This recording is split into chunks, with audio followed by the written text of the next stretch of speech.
We will mostly be writing select statements to retrieve data from MySQL so that we can use it in PHP, but we will need to execute some other statements to create the database and insert data into it.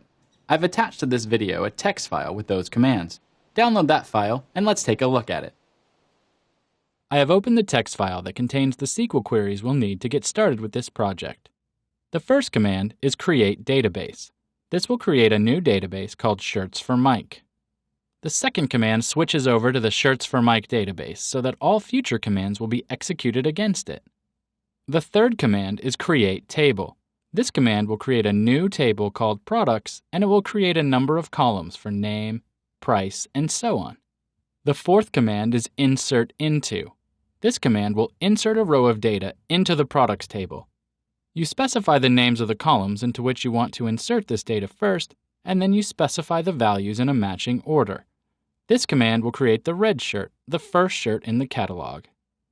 I have 35 total commands in this text file, one to create the database, one to switch to the database, one to create the table, and one to create each of the 32 shirts.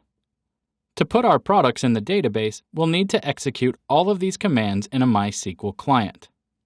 I'll select all the text here and copy it to the clipboard.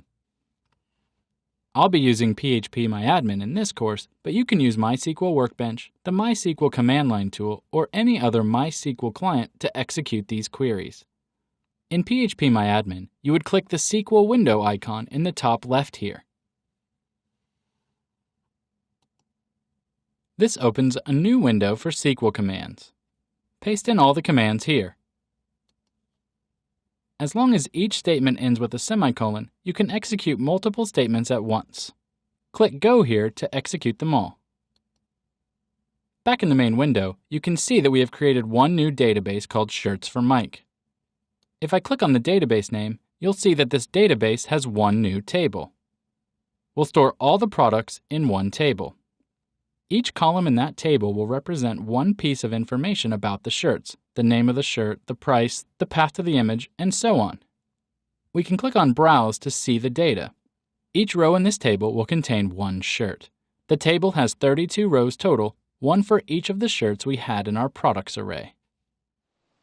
We have now loaded the main products information into a MySQL database table. You might have noticed that this table is missing one key piece of data: sizes. We'll need another table to store the available sizes for each shirt, but we'll come back to that a little later on. We now have enough data for the shirts listing page, so let's keep moving forward and talk about how to access this data in PHP.